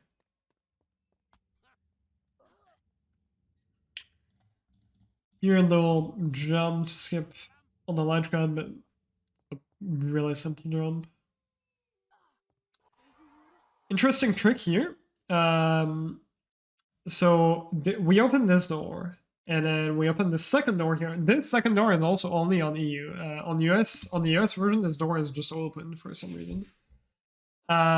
Once you enter the next room, this door right here that I just opened will close again, and you have to later on cast Alohomora on it again. But if you cast like this, while you're still in the range of the first door, The Alohomora will hit both the trigger for the first door and the second door. That makes this door close with a single cast while I open this door. And now this door open again because it was closed. So the way the game works with doors is it's triggered the door. So if the door is closed, the door will open. If the door is open, it will close. It doesn't actually look if the door is closed or not. It just triggers it, triggers the motion. So because the door was closed and it was supposed to close when I was, or trigger when I entered this room, then the door just opened. We get onto the last part of the room. Or the last part of the level, sorry. And Scariest one too. Yeah, it's a super jump. So this cutscene is pretty long. Like a bit over a minute. This is just the mirror cutscene, you know. Dumbledore explains you what the mirror does and everything. But Dumbledore is not gonna bring us out of this level because that would be too easy. We have to get out ourselves.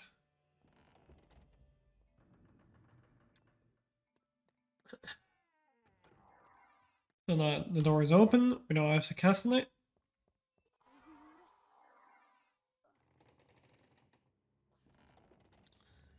And now we're gonna head into the last room. A little boost here to skip some walking and some extra ledge grab. So interesting part about this. So if you remembered how the Wingardium platforms look,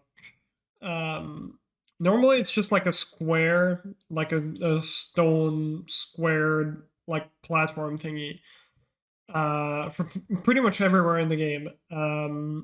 It's also the case here on the US version, but on the EU version they actually made this like weird ass platforms. Which they probably removed on the US version because they're completely broken. They only work like half the time. And what we do here is normally this is not enough range to put the block on the platform, but you saw me like turn. It's because the way the game determines how much range you have of to like move a Wingardium block is based on not where Harry is standing, but where the camera is standing. And you can see the camera in this game is constantly behind Harry. Like I see Harry here, but the camera is behind him.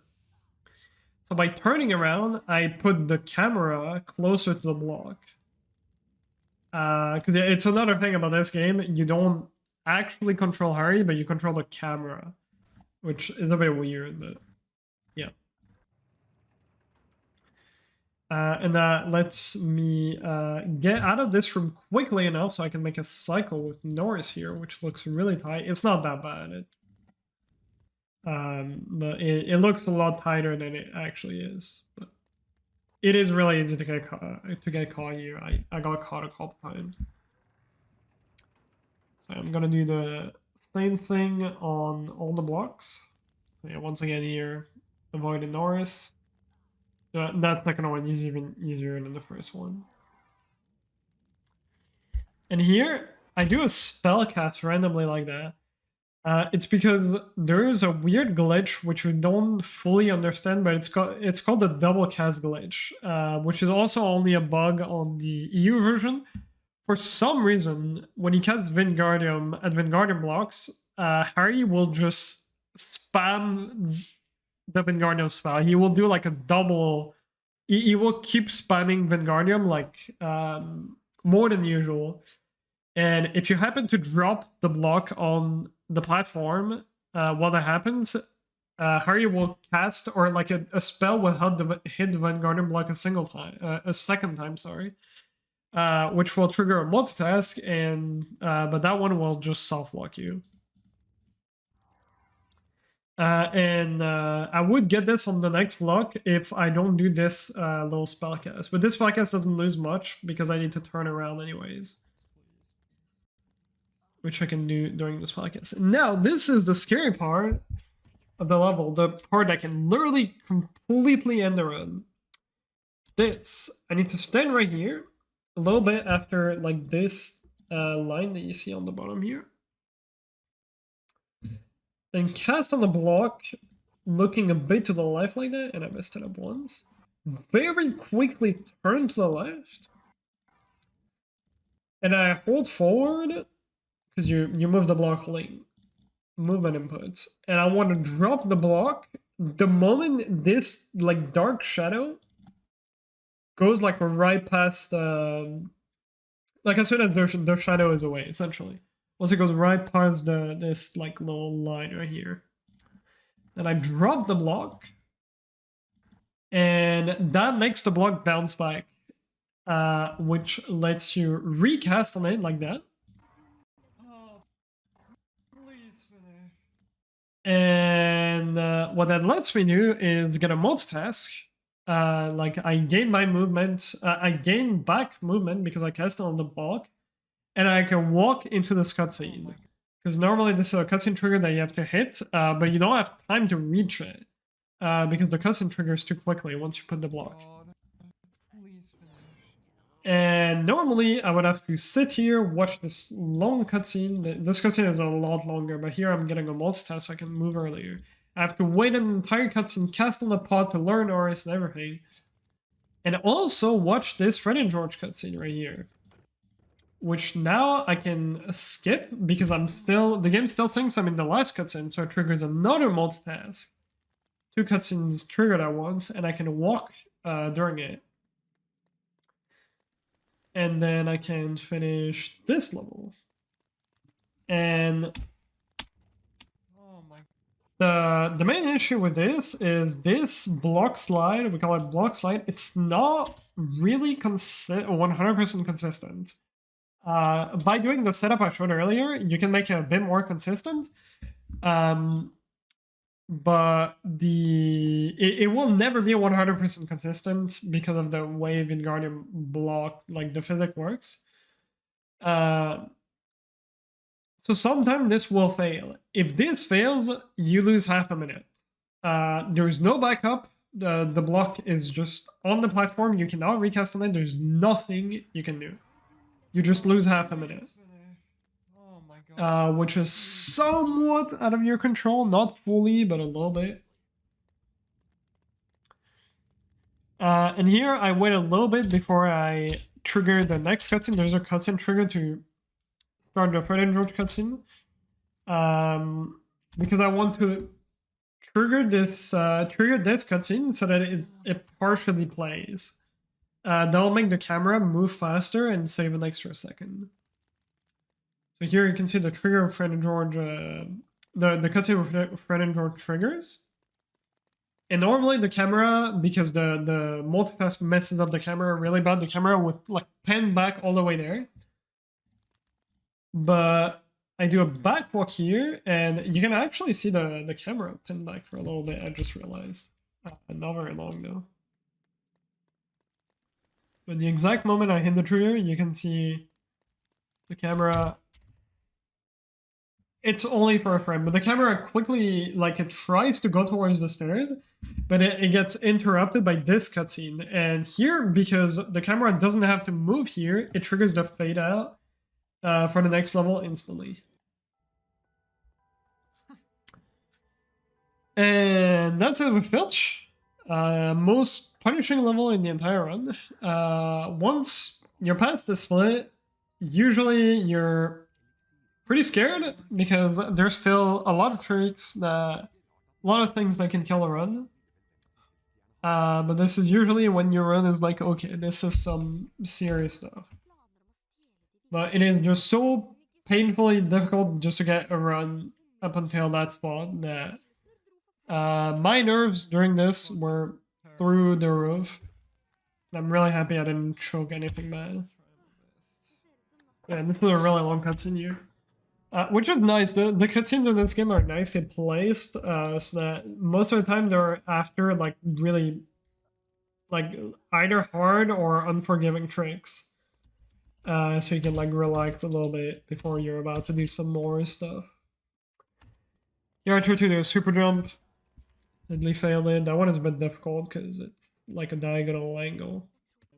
Actually, a long time. Not a back walk that saved 9 seconds that I did there. I guess that's what happened. I guess I never mentioned that one actually. So as I said, you need to have the back walking animation. You actually don't need to back walk in the cutscene in order to get the fast camera thingy. Which we can trick the game a little bit if we stand still for like a really short period of time, then tap the back key and quickly hold forward. We keep the back walking animation like that while going forward. And that avoids having to turn around, which is pretty useful. Saved a little bit in a few spots. Now, 3 heads for Fluffy, and the way this works is you can see the life bar again. I don't know, the like Fluffy's health on all 3 heads, and the way this works is we play the flute to put Fluffy to sleep, but each head is not, it doesn't go to sleep like at the same speed. There's a slow head, a semi-slow head, and a fast head. And we want to start, normally you have to do slow, semi-slow, and then fast in that order, because if you start with the fast one, then the fast one, not only that it goes to sleep quick, but it also wakes up quick. So you have to start with the slow one. And it's RNG which head is which. There's a little bit of RNG in Fluffy, but you don't lose that much. It's like 2-3 seconds. So normally you're supposed to do that order: slow, semi-slow, fast. But if you're quick enough, you can actually quickly, you can cheese it and go for slow, fast, and semi-slow, or slow, semi-slow, and fast in that order. Which I did here. You can see that the second head is like the quickest one. But yeah, and then you can see like here Fluffy is quickly, you know, waking up. But because this is the slow head, this takes forever. And you can see how quickly this bar like fills up again. So yeah. But yeah, this is nice because this reduces the RNG a little bit. Because if you could only do like fast, semi-slow, and then, or sorry, slow, semi-slow, and fast, then you might have to do like more moving left and right. So you remove a little bit of the RNG.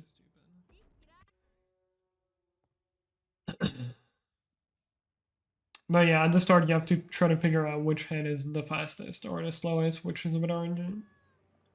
So that double snare, holding back into this cutscene is faster, and it also sets up your angle for the spell cast. Because if you backwalk here, you can just mash cast and it auto targets Ron. It does not do that if you just trigger the cutscene regularly. If you just trigger the cutscene normal and spam cast. Second cast, you have to flick your mouse. Yeah, you have to move it to the left like a tiny bit. And the reason I did that and I didn't go for Hermione instantly, because after that I go for Hermione, is because I'm trying to make a cycle, and getting the first 2 hits on Ron makes that cycle a lot more doable. Normally it's a lot tighter. And then here I quickly try to get a Hermione. I go all the way to the left, and I have to Incendio at least 1 vine here. And I can free Ron after. There is a strat to get both Hermione and Ron without hitting a single vine, but it's really tight. And it doesn't say much. It's only, I think, a second and a half. So now flying keys. Again, it's the same concept as Quidditch. This one is a bit harder, because the pattern is a bit awkward. You have to turn around you. And on US, because the cutscene is a bit shorter, you can actually catch the key right before the turn. But on EU or on Norwegian, this is actually because of Norwegian, not because of English. Not because of the version, sorry. But on EU, you can catch it only like a little bit after the turn, which here I messed up. It makes the split a little bit harder on Norwegian. So yeah, I messed in the turn a little bit. I think I lost like a second or so. Oh, 2 seconds actually. No, chess skip.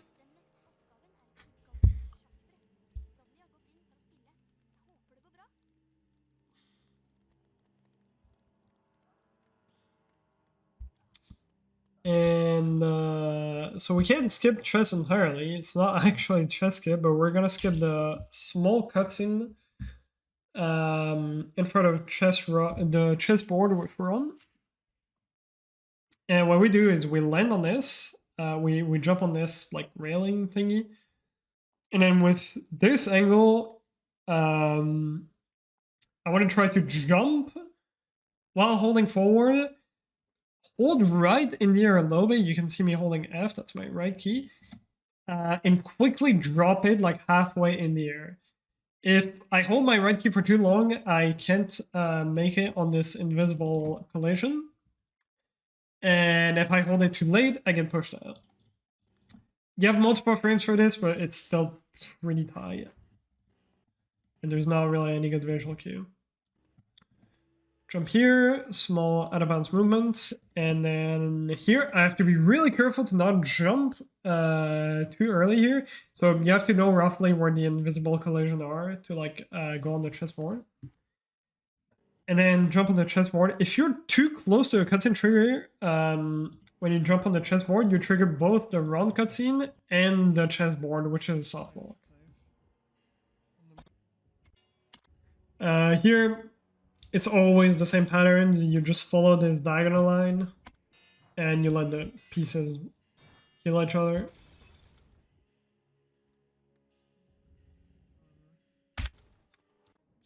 Then you get the cutscene here. And then onto the last splint, which is the scariest part of the endgame. Because it has one trick that can completely kill it, which is not like super difficult, but when you're on pace this late in the run, usually you're pretty stressed. But first we have to do this super jump, which that one is probably the hardest super jump in the entire run to do unbuffered, just because you can see how the line like this goes like some weird direction. This is really hard to get the first frame, so I actually paused buffer this one, but I got the first frame anyways on this run. So I only had to do the inputs to like buffer the jump, but I did pause frame perfect on that one. And now not the final trick, but the second final trick. We're gonna boost all the way to curl, but we don't want to just like, land on the platform. What we want to do is land right in front of him, or like rather get a ledge grab of this. And the trigger here, so what's going on here is there's a cutscene trigger right past this ledge that makes Squirrel walk away, and there's the trigger past this doorway. The trigger past the doorway is like a 40 to 50 second cutscene. If we keep Squirrel on screen, or like if we don't trigger his cutscene and make him walk away, he can cast at us, and we can get a damage boost to skip this cutscene trigger.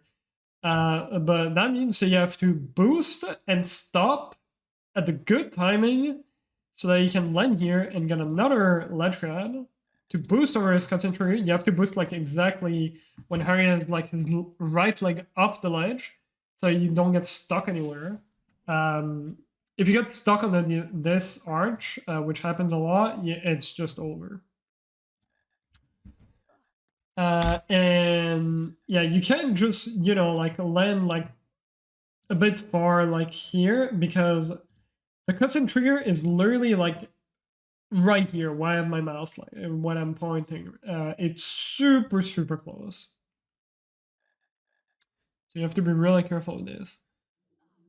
Here it's how quickly Krill will cast on you is RNG. It's based on the pattern that you get when you enter the room the first time.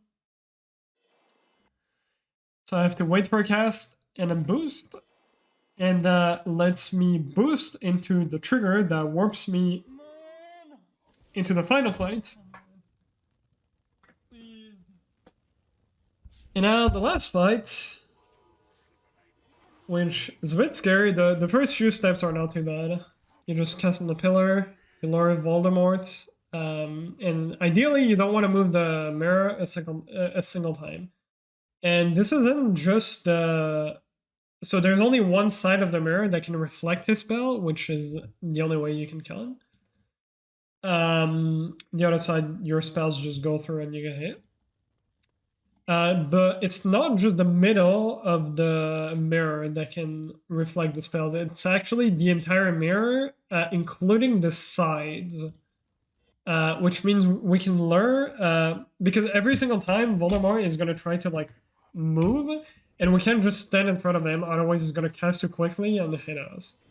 So we have to like force him to move, and he will move based on where we're positioned. So first we move him to the center, like that. Then second, we move him to like the right of the mirror, like that, so that we can hit the side. And then we move him back on the left. That's the first half of the fight, pretty simple. Now the second half, we can't just do that because he will switch to two different spells. Instead of doing just the regular Avada Kedavra spell, he will do first a spell that targets you, which normally you're supposed... So he's going to destroy the pillars here. Normally you're supposed to use these statues that are in the background to like hide behind them, because this spell will only destroy like one part of the statue. But it's really slow to do that. Because we have to do 4 hits on him, and a statue can only take 3 hits. All the other statue, except the one on the right, will not give us a good position to put Voldemort in front of the mirror. And it's also slow. The fastest strat is to actually dance. It's called the dance. You dance around the spell. Because the way this works is the spell is faster than you if you walk forward or backward, but it doesn't have time to reach you if you're like strafing like this. This fight in particular lets you strafe like left and right. It's only like very specific places in the game that let you strafe. But you have to be really careful because this targeting spell is a one-hit KO. If I get hit at any point, even the first one that you saw, by this spell, I die. And you don't want to start... You have to know the timing when this spell like stops following you. If you start holding backward too early, the spell catches up on you and kills you. If you hold it too late, then Voldemort starts casting Avada Kedavra on you and you die. And the Avada Kedavra spell does less damage, which lets you tank 1 hit. As you can see here, I took 1 hit.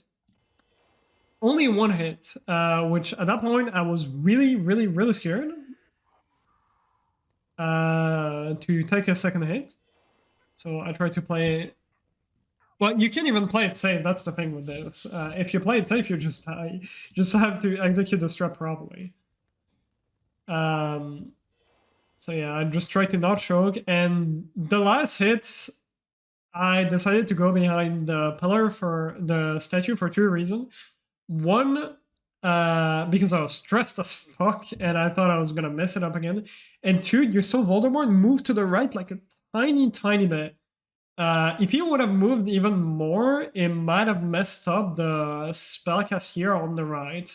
And I was really scared I was gonna go too far right again, move in too far to the right, and then potentially miss my last cast and lose a lot of time. So because of nerves, I decided to... The last hit, I saw I had enough time. I only wanted to get a 1 or 3 in this run. That was only my goal. So I decided... I saw that I have enough time, so I decided to play it safe, hide behind the statue, and then do the regular strat, which was a lot easier to push him afterwards. And I got this. And that's it. That's the run. Hope I explained things nicely. Sorry again that I couldn't do like, you know, a really nice editing, like a proper editing. In the future, if I have a bit of motivation, I'll try to do that. But I hope I managed to explain everything, and if not everything, at least the most important stuff. I turned on the volume a bit. So yeah, 103.52. I had been grinding for like 3 months straight, and it was the first PB in 5 months. It was probably one of my hardest grind. That was like 700 attempts since last PB, which, you know, for some speed game doesn't sound like a lot until you realize this game has the first reset point 4 minutes in, so you have to watch 4 minutes every single time you reset. Yeah, that took a while to get, and it was pretty much 3 months of constant grinding in this game. So I was very relieved when I got that. Now, I did lose time quite a bit in a few places. The last split I played safe, so I lost like 5-6 seconds. Lumos was a big time loss. That was like 15 seconds. There's a couple time losses that were like tiny, but I didn't go over. So I think a realistic time right now with the current strats, without adding anything, would be a 103.20x. But when I come back to this game, I'm actually planning to add more strats. Like for example, one of them is the boost in Filch one that I talked about. Let's say 5 seconds. There's also a couple more 2 and 3 second time save. To eventually, potentially get a 102, which is probably going to be my hardest grind ever. So I don't know when I'm going to commit to that. Right now, if you've watched my stream, you can see that I've switched games. I'm doing a bit of Harry Potter 2. I'm going to do a bit of other games for a while. I don't know when I'm actually gonna go back to this game. I'm gonna go back to this game for 100%, but to this specific category. But yeah, that is pretty much the future of this game. Hopefully a 1 or 2, and if no strats get found, that will be the last minute barrier probably doable for this game. But every single time I've said that, we managed to find more stuff and make the next minute barrier possible. So we'll see what happens. Hope you enjoyed this explanation. Hope you were able to learn some things. And if there's other Harry Potter games that you would like an explanation, and there's a lot of, you know, I might do one for Harry Potter 2 PC at least. But if there is some other Harry Potter games that people would be interested in, you can just let me know. But yeah, that was me, Flo203, and I hope you enjoyed the video.